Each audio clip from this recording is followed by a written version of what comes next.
नम्र विचार, विनम्रता है सुंदर व्यवहार, न करे घात, सिर्फ करे सबसे प्यार से बात।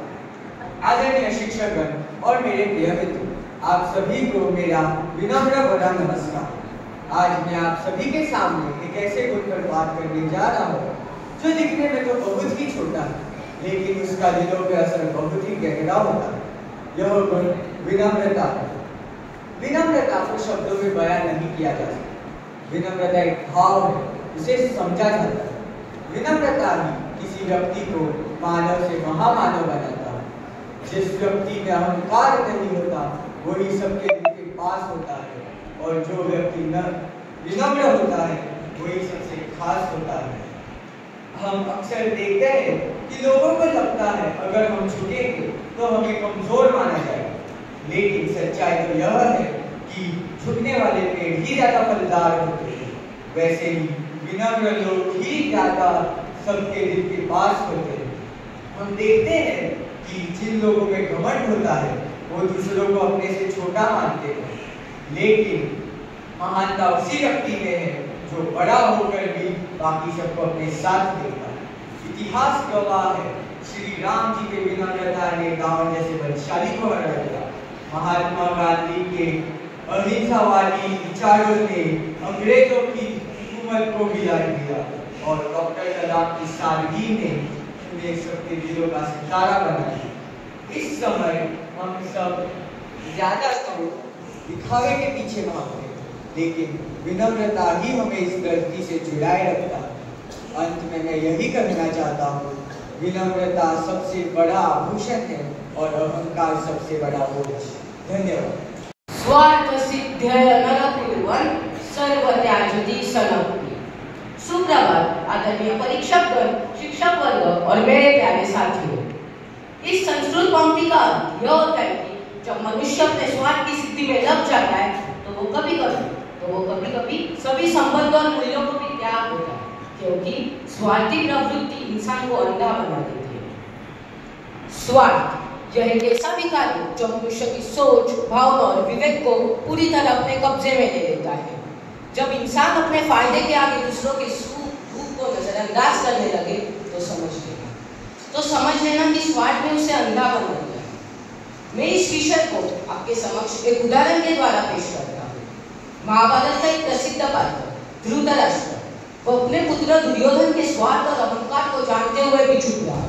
उसका स्वार्थ और मोह इतना प्रबल था कि उसके धर्म और न्याय की आंखें मूंद दी। परिणाम स्वरूप पूरा वंश युद्ध में नष्ट हो गया। अगर हर कोई सोचे सिर्फ मुझे ही मिले तो फिर दुनिया में कौन किसी के लिए क्यों ही जिए। यह पंक्तियां हमें यह सोचने पर मजबूर करती है कि हमें हमारे स्वार्थ को नियंत्रित रखना सीखना चाहिए। स्वार्थ की भावना जब समाज में फैलती है तो भाईचारा, प्रेम और सहयोग समाप्त होने लगता है। लोग एक दूसरे से विश्वास खो देते हैं और समाज में एक नकारात्मक वातावरण फैलता है।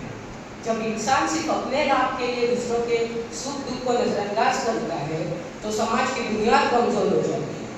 इसलिए आइए हम एक ऐसा मिलकर समाज बनाएं जहाँ सहयोग, संवेदना और निष्कपटता हो, न कि स्वार्थ, द्वेष और वही इंसान कहलाता है जो औरों का भी दर्द समझे। वही इंसान कहलाता है हर दिल में मोहब्बत रखे, वही कुछ कर जाता है। जो केवल अपना सोचे वो तो राही अधूरा है। स्वार्थ तो हर जानवर में भी फूट कर है। शुक्रिया। माननीय परीक्षकगण, शिक्षक वर्ग व मेरे प्रिय मित्रों,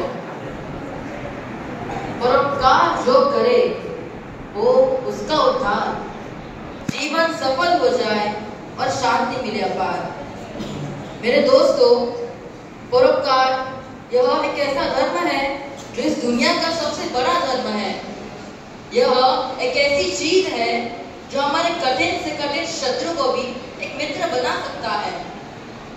यह एक ऐसी चीज है, अगर हमने हमारे शत्रु पर उसकी विपत्ति के समय उपयोग कर दिया तो वो हमारा एक सच्चा मित्र बन सकता है। और ये भी नहीं, यह एक ऐसी चीज है जो हमें भगवान से समीपता दिला सकती है। तो मेरे मित्रों, आज मैं आपको परोपकार के बारे में दो शब्द कहना चाहता हूँ। परोपकार मूल्य तो दो मुख्य शब्दों से बना है, पर और उपकार। परोपकार और उपकार का मूल अर्थ यह होता है कि दूसरों का अच्छा करना, सहायता करना व मदद करना। पर वो सहायता और मदद किसी को भी और कभी भी करना, क्योंकि बाकी सब करने वाला व्यक्ति एक सामान्य व्यक्ति होता है, पर ये सब करने वाला व्यक्ति एक अच्छा कर्म करने वाला व्यक्ति होता है। और एक अच्छा कर्म करने वाला व्यक्ति यहाँ पर तो छोड़ो, उसका परलोक में भी कभी नाश नहीं होता। और वैसे भी एक अच्छा कर्म करने वाला व्यक्ति को कभी भी बुजुर्गति के हाथ में सौंपा नहीं जाता। पर मेरा तो मानना है कि एक अच्छा कर्म करने वाला व्यक्ति सच्चा वो ही है जो दूसरों की मदद बिना किसी फल की भावना न करता है, क्योंकि हम मनुष्य होने के नाते हमारा यह नैतिक कर्तव्य बनता है कि दूसरों की मदद करना और सहायता करना, क्योंकि जिस ईश्वर ने हमको निर्माण कर हम पर परोपकार किया है, उस परोपकार को हमें दूसरों को बांटना ही चाहिए। और इसीलिए मैं आपसे आज ये कहता हूँ कि मनुष्य ही मनुष्यता की रक्षा कर सकता है। और वैसे भी परोपकार मनुष्य के जीवन में साफ तरीके से नजर आता है। जिस प्रकार प्रकृति पर उसका निर्माण होकर उसका परोपकार हुए, इसीलिए ही परोपकार के कण कण में प्रकृति शब्द लिखा गया है। और इसीलिए ही सूरज अपने किरणों को देकर चला जाता है, नदी अपना पानी नहीं पीती और वृक्ष अपना फल देकर चले जाते हैं। जिस प्रकार प्रकृति ने अपने परोपकार को दूसरों को बांटा, उसी प्रकार मनुष्य ने अपने परोपकार को दूसरों को बांटना चाहिए, क्योंकि जो परोपकार हमें मिलते हैं हम उसके लायक नहीं हैं, पर जब हम पर परोपकार होते हैं हमें इस व्यक्ति का धन्य मानना चाहिए और भगवान के भी। और हाँ, मैं आपसे यह भी कहना चाहता हूँ कि जो लोग कहते हैं मैं क्यों परोपकार करूं, मुझे क्या मिलने वाला है, तो मैं आपसे यह कहता हूँ कि परोपकार सिर्फ देने का काम नहीं, तो हमें उससे बहुत कुछ मिलता भी है। एक परोपकारी व्यक्ति का मन और हृदय शांत और संतुष्ट होता है। उसका हृदय एक संत के प्रमाण होता है, क्योंकि उसके मन में किसी के प्रति द्वेष और ईर्ष्या नहीं होती, क्योंकि वह पूरी धरती को अपने परिवार समान मानता है। और इसीलिए ही अभी जाते जाते मैं अंत में आपसे यह कहना चाहता हूँ कि परोपकार कीजिए, हाँ परोपकार कीजिए, पर बिना किसी फल की भावना रख कीजिए, क्योंकि परोपकार वही सच्चा जो बिना फल की भावना रख हुआ। और अगर आपके मन में किसी की प्रति कोई द्वेष और ईर्ष्या हो, उसे माफ कर दीजिए और आगे बढ़ जाइए, क्योंकि एक कड़वाहट से बड़ा समाज कभी भी आगे बढ़ नहीं सकता। और इसीलिए ही एक सज्जन व्यक्ति ने सच ही कहा है, जब इस दुनिया में बढ़े कड़वाहट तो उसको मीठा करने के लिए उपयोग करो परोपकार, परोपकार, परोपकार। धन्यवाद। भीड़ में खो न जाए इंसानियत कहीं, भीड़ में खो न जाए इंसानियत कहीं, रफ्तार की दौड़ में थोड़ा ठहरना सीखे, रफ्तार की दौड़ में थोड़ा ठहरना सीखे।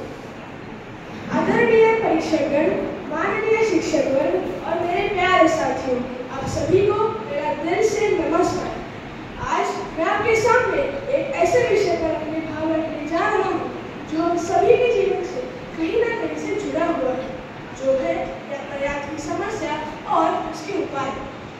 आज के युग में जहाँ समय सबसे कीमती है और हर कोई जल्दी में है, वहाँ गाड़ियों की संख्या दिन ब दिन बढ़ती जा रही है और उसका नतीजा यह होता है कि सड़कों पर लंबा जाम लग जाता है, हादसे होते हैं और कभी कभी तो लोगों की जान तक चली जाती है। क्या आपने कभी सोचा है कि एम्बुलेंस ट्रैफिक में फंस कर किसी की जान न बचा पाने का कारण बन सकती है, या एक छात्र जो परीक्षा में समय पर ना पहुंच सके क्योंकि सड़कें जाम थी। अब जरूरत तो समाधान की, जैसे सार्वजनिक परिवहन, बस, मेट्रो या लोकल ट्रेन का ज्यादा से ज्यादा उपयोग करें, कारपूलिंग अपनाएं जिससे ईंधन और पैसे दोनों बचते हैं, साइकिलिंग और पैदल चलना हमारे लिए और पर्यावरण के लिए दोनों के लिए फायदेमंद है। और सबसे जरूरी, हमें ट्रैफिक नियमों का सख्ती से पालन करना है। लेकिन याद रखिए, सिर्फ सरकार या प्रशासन के प्रयास काफी नहीं है। असली परिवर्तन तब आएगा जब हम खुद जिम्मेदारी लें। हम खुद अगर ट्रैफिक नियमों का पालन करें, दूसरों को प्रेरित करें और यह समझेंगे कि हमारी एक छोटी सी सावधानी से एक जिंदगी बच सकती है।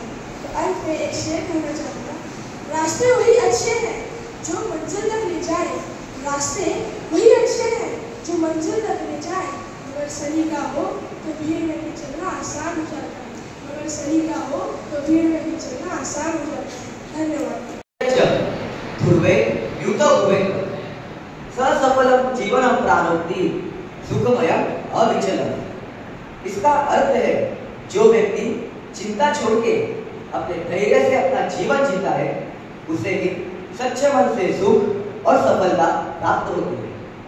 नमस्कार आदरणीय प्रशिक्षकगण, शिक्षक वर्ग और मेरे प्रिय साथियों, आज मैं आपके सामने चिंता चिता के समान इस विषय पर अपने विचार प्रस्तुत करने जा रहा हूँ। एक प्रसिद्ध कहावत है, चिंता चिता के समान होती है। चिता एक मृत शरीर को जलाती है, लेकिन चिंता एक जीवित इंसान को भीतर से जला डालती है। चिंता एक ऐसा मानसिक बोझ है जो न तो हमें सुख देता है और न ही हमें पल भर जीने देता है। यह बस हमारी ऊर्जा, हमारी सोचने की शक्ति और हमारे स्वास्थ्य को नष्ट करता है। आज के इस तेज रफ्तार जिंदगी में हर व्यक्ति किसी न किसी चीज को लेकर चिंतित है। कोई भविष्य को लेकर, कोई परीक्षा को लेकर और कोई रिश्तों को लेकर। लेकिन क्या हमने कभी सोचा है कि ये चिंता हमें क्या देगी? उत्तर है कुछ भी नहीं, बल्कि यह हमारी सोचने की शक्ति, हमारी आत्मविश्वास और हमारी खुशियां हमसे छीन लेती है। हमें चिंता से बचने के लिए इन दो बातों को समझना होगा। पहली बात, जो हमारे वश में है उस पर पूरा काम करें।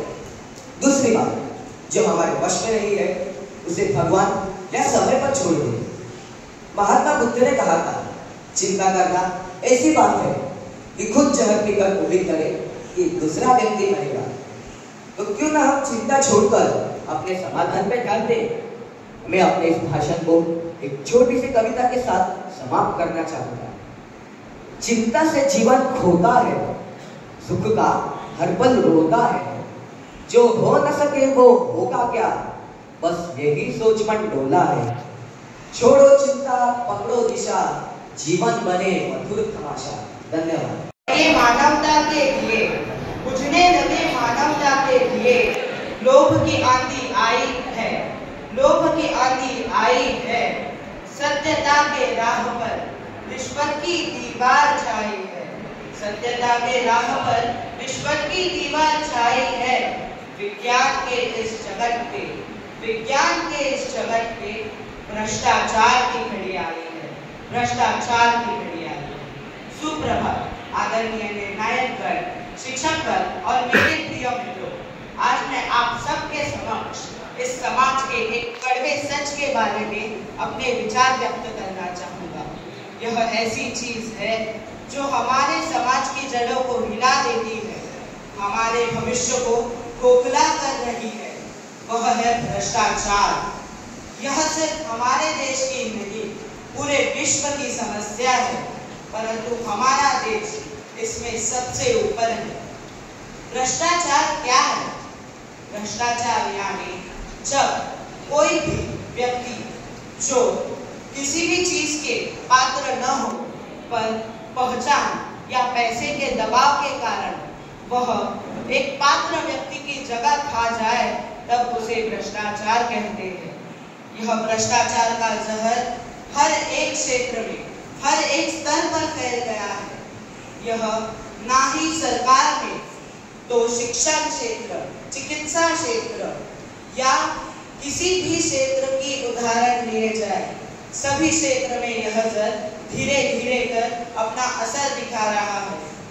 जब एक मरीज उपचार के लिए त्रस्त हो और फिर भी उसे उसके उपचार न हो क्योंकि उसके पास पैसे नहीं, जब एक विद्यार्थी दूसरे विद्यार्थी जो पैसे के कारण या रिश्वत के कारण कहा जाए तो रिश्वत देने के कारण वह उसकी जगह पर शिक्षण प्राप्त करे, तो हमें यह प्राप्त होता है कि भ्रष्टाचार केवल सरकारी क्षेत्र में नहीं तो हर एक क्षेत्र में फैला हुआ है। भ्रष्टाचार यह सिर्फ सरकार नहीं करती, हर एक वह आदमी कर सकता है जो बड़े अधिकार पे है। वो हर एक आदमी कर सकता है जो लालच रखता हो। मनुष्य का लालच जो हर बार उसे नड़ता आया है, वह इस बार भी मनुष्य को हानि पहुंचाता है। अगर एक इंसान अन्याय के खिलाफ आवाज उठाए तो ये भ्रष्टाचार जैसे महामारी को आसानी से रोका जा सकता है। क्या आपने कभी कल्पना की है कि ये भ्रष्टाचार के विरुद्ध जो संसार है वो कैसा होगा?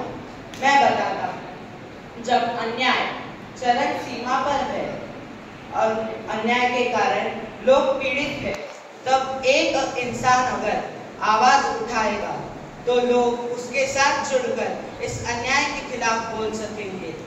जरूरत है तो एक आवाज की, एक माचिस की तीली हजारों दिए जला सकती है। वैसे ही एक इंसान अगर अन्याय के खिलाफ आवाज उठाता है तो इस भ्रष्टाचार जैसे महामारी को पल भर में रोक सकता है। माना यह भ्रष्टाचार की बीमारी बहुत जर्जर है, बहुत मुश्किल है इसको रोकना, पर एक इंसान अगर आवाज उठाएगा तो ये भ्रष्टाचार पल भर में मिट जाएगा। अंत में मैं यही कहूँगा, जब जागेगा जन जन का स्वाभिमान, जब जागेगा जन जन का स्वाभिमान, तब नष्ट होगा भ्रष्टाचार के अवशेष और उसका परिमाण। तब नष्ट होगा भ्रष्टाचार का अवशेष और उसका परिमाण। धन्यवाद। To the stage. We want to hear them. कला की शक्ति से ही कलाकार अपने भावनाओं को व्यक्त करता है।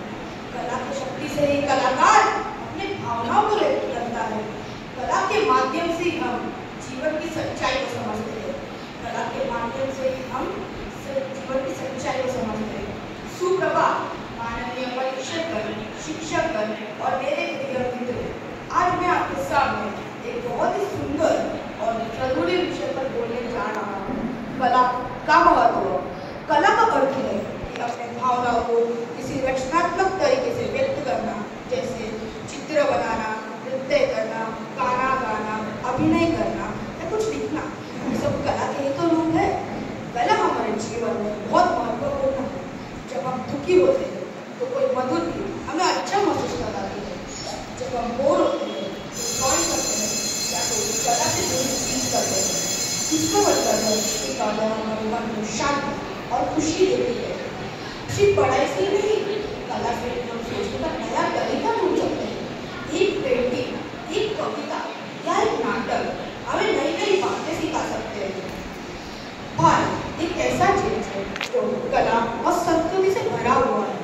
हर राज्य की अपनी संस्कृति होती है, जैसे वार्य चित्रकला, कथक नृत्य, लोकगीत आदि। जब हम कोई कला सीखते हैं तो हम बस एक हुनर नहीं बल्कि अपने देश की संस्कृति से भी जुड़ते हैं। आज के तेज जमाने में जहाँ सभी लोग तनाव में रहते हैं, वहाँ कला में नए नए तरीके सिखाते हैं सुकून में रहने के। इसलिए हमें पढ़ाई के साथ साथ किसी न किसी कला में भी हिस्सा लेना चाहिए। अंत में मैं बस यही कहना चाहता हूँ कि कला बस एक शौक नहीं बल्कि जीने का एक सुंदर तरीका है। तो चलिए हम सब मिलकर कला को हमारे जीवन का हिस्सा बनाएं। धन्यवाद। महोदय, मान्यवर शिक्षक और मेरे आज मैं जिस विषय पर अपने विचार रखने जा रहा हूँ वह सिर्फ एक विचार नहीं बल्कि एक दर्शन है, जिसका अर्थ है सर्वधर्म समभाव। मजहब नहीं सिखाता आपस में वैर रखना, मजहब नहीं सिखाता आपस में वैर रखना, हिंदी है हम, वतन है हिंदुस्तान हमारा। यह केवल एक शब्द नहीं बल्कि भारत की आत्मा है। भारत एक देश नहीं बल्कि एक भावना है। यह भूभाग से भरा देश नहीं, यह एक ऐसा देश है जहाँ मंदिर की घंटियाँ, मस्जिद की आजान, गिरजाघर की प्रार्थना और गुरुद्वार के कीर्तन एक साथ गूंजते हैं। सर्वधर्म समभाव का अर्थ है कि सभी धर्मों के प्रति समान भाव और सभी धर्मों को एक नजर से देखना। यह हमें सिखाता है कि धर्म हमें तोड़ता नहीं, धर्म हमें जोड़ता है। सभी धर्मों में जो सबसे बड़ा गुण है वह है इंसानियत। कोई भी धर्म यह नहीं सिखाता कि दूसरों से नफरत करो, कोई भी मजहब यह नहीं कहता कि दूसरों को नीचा दिखाओ। धर्म अगर तोड़े तो वह धर्म नहीं होता, जो जोड़ दे दिलों को वही सच्चा रास्ता होता है। साथियों, हमें समझना होगा कि धर्म मतलब पूजा पाठ या रीति रिवाज नहीं, बल्कि यह एक ऐसा रास्ता है जो सबको अब एक सच्चाई, सफलता, सेवा, प्रेम और सहिष्णुता के रास्ते पे ले जाए। ध्यान रखिए, हम युवा हैं और यही उम्र है समाज को बदलने की, समाज को एक नई दिशा देने की, जहां अगर हम सभी धर्मों का सम्मान करना सीख ले तो नफरत की जड़ें अपने आप सूख जाएगी। ध्यान रखिए, जब दिलों में एकता होती है तभी देश महान बनता है, और जब विचारों में समान भाव होता है तभी देश एक शांतिपूर्ण समाज बनता है। धन्यवाद।